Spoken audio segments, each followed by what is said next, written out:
Bună ziua și bine ați venit la acest video. În acest video vreau să arăt, deoarece am primit aici un exemplu de consolă și clientul dorește să primească un desen de atelier ordonat, am observat că aici se pot face unele lucruri. Mai bine, pentru a genera automat un desen de atelier mai ordonat, aș dori să mă uit la ansamblu. Aici este un ansamblu de ansamblu.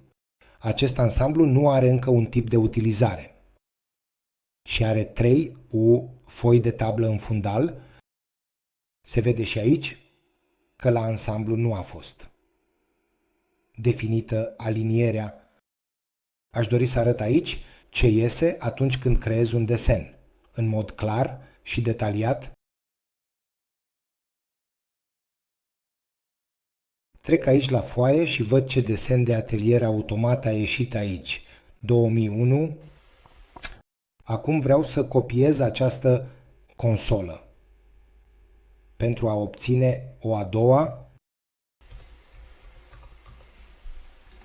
și această a doua consolă o voi modifica acum puțin. Pentru aceasta voi atribui mai întâi un tip de utilizare acestei console. În HiCAD există un tip de utilizare ansamblu de tablă îndoită. Acesta este cel pe care îl aleg aici.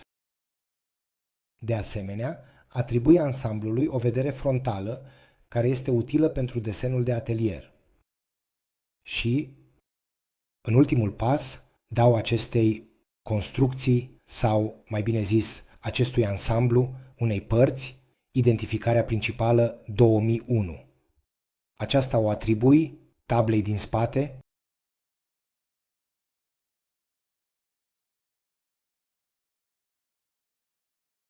și acum vreau să refac desenul de atelier.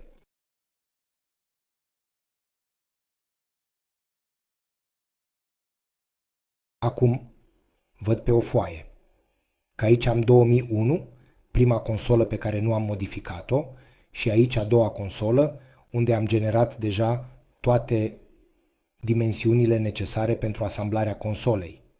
Acest lucru a fost definit doar prin aceste mici mijloace simple. Atât de simplu poate fi să obțin un desen de atelier aici dacă respect câteva reguli